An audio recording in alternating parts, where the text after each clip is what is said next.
A 9-year-old girl walked out to the yard to wait for her father. She never came back. Hours later, a muffled voice called 911 from a payphone less than a mile from where her body had just been left. The caller told the operator exactly where to find her, then disappeared into the night. That call would become the first thread in one of the most forensically remarkable investigations ever conducted. And what investigators eventually pulled from a simple black trash bag, something most people would throw away without a second thought, would stun an entire courtroom and rewrite what was considered possible in criminal evidence.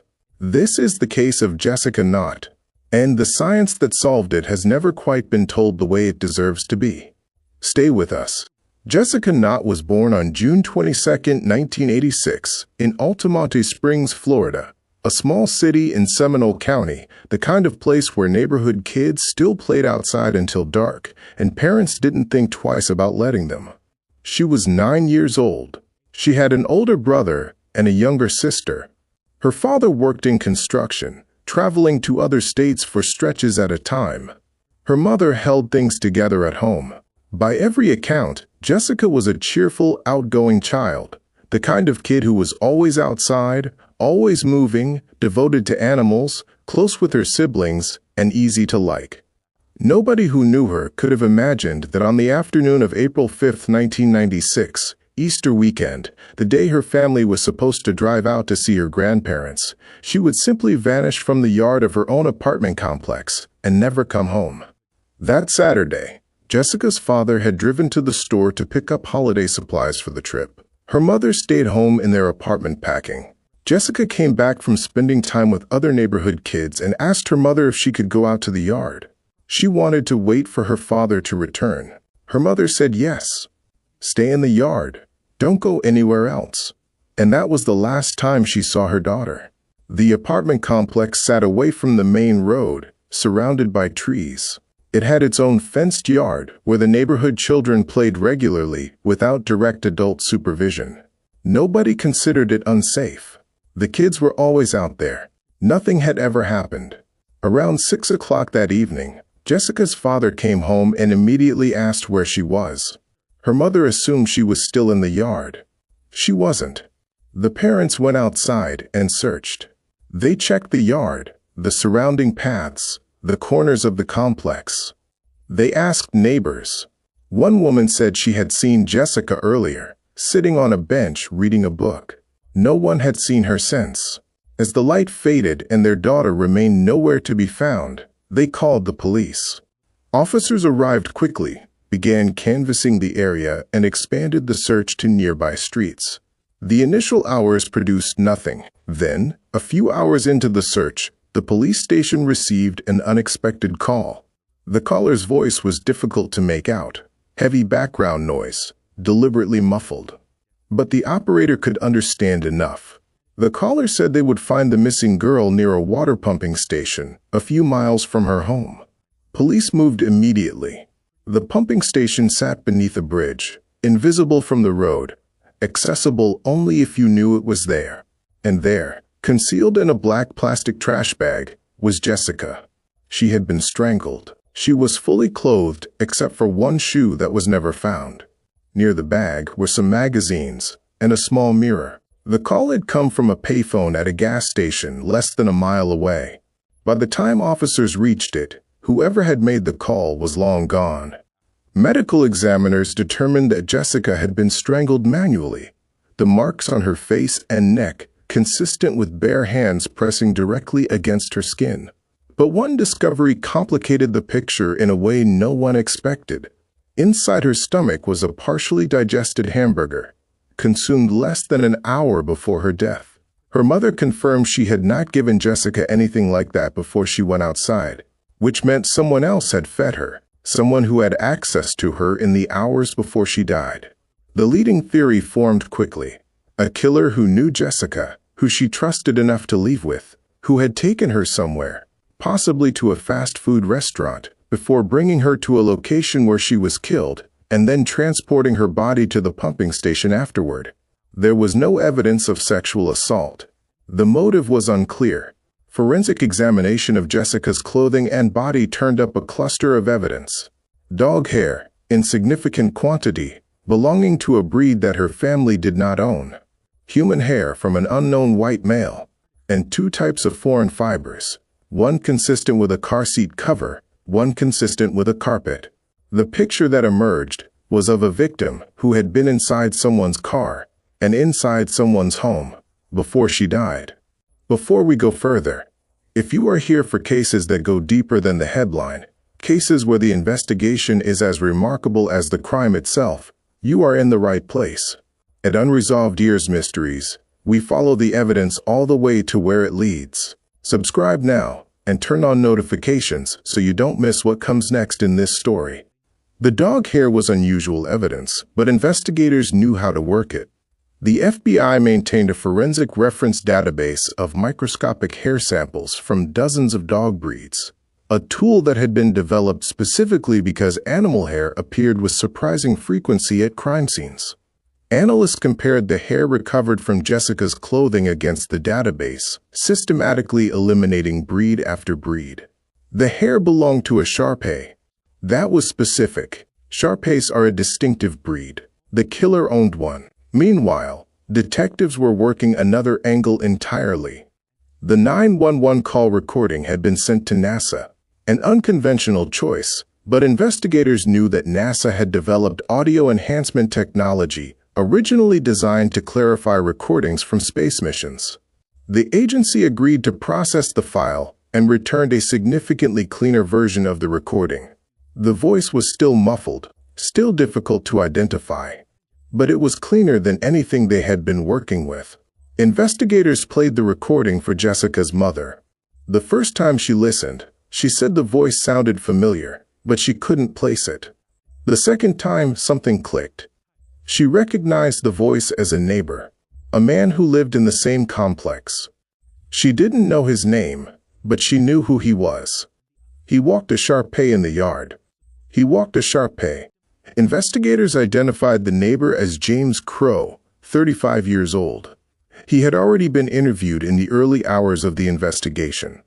He was one of the neighbors canvassed on the night Jessica disappeared.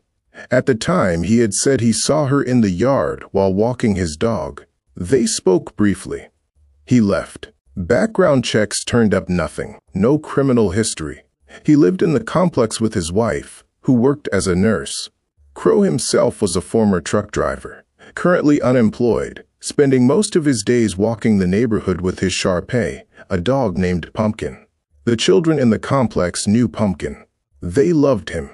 And because they loved Pumpkin, they trusted the man who walked him. Investigators obtained a search warrant for Crow's vehicle. Under the front passenger seat, they found an empty Happy Meal bag. Jessica had a McDonald's hamburger in her stomach when she died. James Crow had no children. They also discovered something else. The car had brand new tires. Barely used. Crow had replaced them on the same day Jessica was murdered, despite the fact that his previous tires were not worn down and had significant life left in them. He told investigators he had left the old tires at the service station. When police arrived at the service station, one tire remained. They compared its tread pattern against the tire track photographed at the pumping station. The patterns didn't match.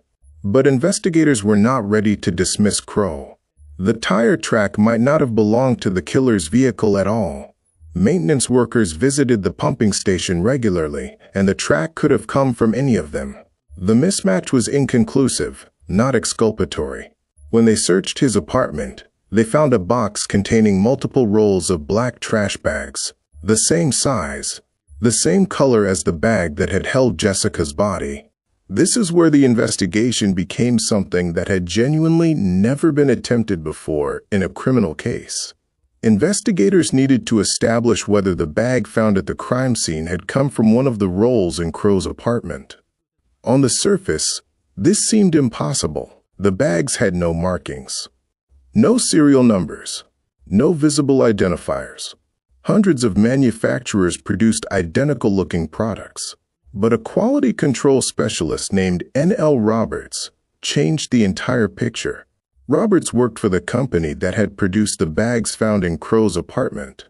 He explained that the manufacturing process left a fingerprint that most people would never think to look for. First, chemistry. Depending on the color of the bag being produced, a small amount of iron or titanium is added to the plastic composition. Because a factory produces multiple colors in sequence, the precise ratio of these trace elements to plastic shifts continuously throughout the production day. It cannot be controlled with total precision. That means a chemical analysis of any given bag can reveal within a narrow margin when during the production cycle it was manufactured. Using high-intensity X-ray analysis, experts measured the ratio of iron and titanium to plastic in the bag from the crime scene and the bags from Crow's apartment. The ratios were identical, manufactured the same day, likely within the same production batch. But Roberts wasn't finished. During the production process, microscopic debris accumulates on the manufacturing machinery. This is normal, within acceptable tolerances, but it leaves a consequence. Tiny streaks, barely visible to the naked eye, appear on the plastic surface of every bag that rolls off that machine. The debris particles shift and change constantly, which means the streak pattern is unique to a very short window of production, a few hundred feet of material at most. When experts laid out the bags from Crow's apartment alongside the bag from the crime scene and examined the streak patterns under magnification, they matched with precision that left no room for coincidence. And there was one more layer.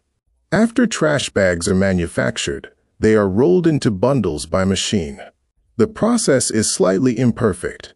The tension is not perfectly even throughout the roll. This creates microscopic folds and creases along the edges of the bags that form their own unique pattern, specific to each roll. The edge patterns matched. The conclusion: the bag used to transport Jessica Knott's body had not merely been manufactured by the same company as the bags in James Crow's apartment. It had come from the same roll, the same physical roll, sitting in a box in his home. We are right in the middle of the most extraordinary forensic sequence in this entire case. If this kind of deep dive evidence analysis is what you come here for, drop a comment that says "still watching." Let me see who is with us all the way through. And hit like. It helps this reach the people who deserve to see it. The fiber evidence completed the picture. The two foreign fiber types recovered from Jessica's clothing, one from a car seat cover, one from a carpet, were compared against Crow's vehicle and his apartment. Both matched. The voice on the 911 call, enhanced by NASA's audio technology, and compared against a voice sample from Crow by a forensic audio expert, was assessed as belonging to the same person. The dog hair from Jessica's clothing matched the breed of his Shar-Pei pumpkin, the Happy Meal bag under his car seat. The brand new tires were placed on the day of the murder. The trash bags from the same roll. Every thread led to the same place. James Crow was arrested. The prosecution announced its intent to seek the death penalty. Based on the evidence, investigators assembled a picture of what had most likely happened on April 5, 1996. Crow had spent much of his time in and around the apartment complex with Pumpkin. The neighborhood children all knew him, not as a stranger, but as the man with the dog they loved to pet. Jessica was no exception. She trusted him. On that afternoon, while she sat alone on a bench in the yard waiting for her father, Crow approached her. Investigators believe he offered to take her to McDonald's. She went willingly. She had no reason not to. After the restaurant, the prosecution's theory holds that he brought her back to his apartment. His wife was at work. The carpet fibers from his living room on Jessica's clothing indicate she was inside his home. At some point, investigators believe it may have been an attempted assault that Jessica resisted. He strangled her. The forensic evidence showed that he had pressed his palm over her face as well, consistent with silencing her before or during the strangulation. After she died, he placed her body in a trash bag from the roll in his apartment. He transported her to his car, drove to the pumping station beneath the bridge, and left her there.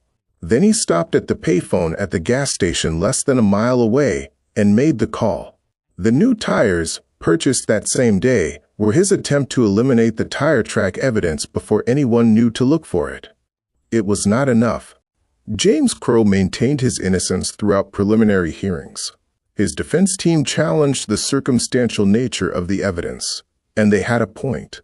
In capital cases, the evidentiary standard is higher than in most criminal proceedings.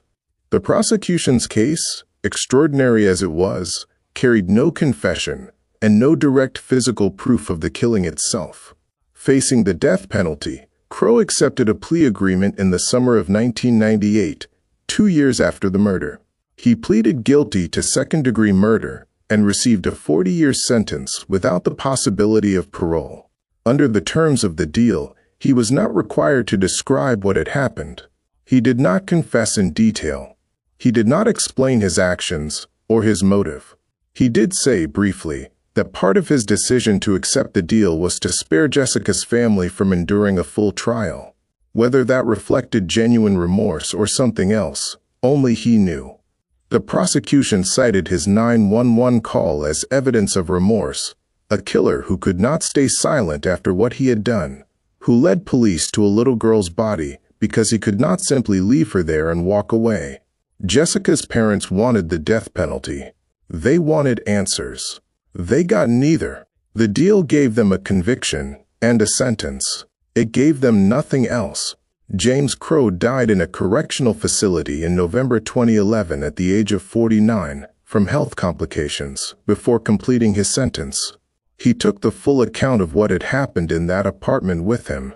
The forensic work in the Jessica Knott case was, by any measure, extraordinary. Investigators did not have a confession. They did not have a witness. They did not have footage. What they had was a trash bag, a dog hair, some carpet fibers, a McDonald's wrapper, and an audio recording processed by technology originally designed for outer space. And from those materials, from the kind of everyday objects most people interact with without a second thought, they built a case that persuaded a man facing the death penalty to admit his guilt rather than let a jury hear it. The quality control specialist who explained the trash bag science testified to evidence the presiding judge said he had never encountered in any previous case. The forensic audio enhancement used on the 911 call was unprecedented in local law enforcement. The dog hair database that identified the Shar-Pei breed had never been used quite that way before. This case did not get solved by a dramatic break in the investigation. It got solved by a team of people who refused to stop looking at ordinary things, and who had the knowledge and the creativity to see what those ordinary things were hiding. Jessica Knott was 9 years old. She went out to the yard to wait for her dad. She deserved better than what happened to her, and she deserved to be remembered for more than just how she died. Thank you for watching this all the way through. The Jessica Knott case is exactly the kind of story we exist to tell at Unresolved Years Mysteries. Cases where the investigation is as important as the crime, where the science matters, where the people involved deserve more than a brief summary. If this is the kind of coverage you want to see more of, subscribe, share this video, and leave a comment below. Tell us what part of this case stayed with you. We read everything. We will see you in the next one.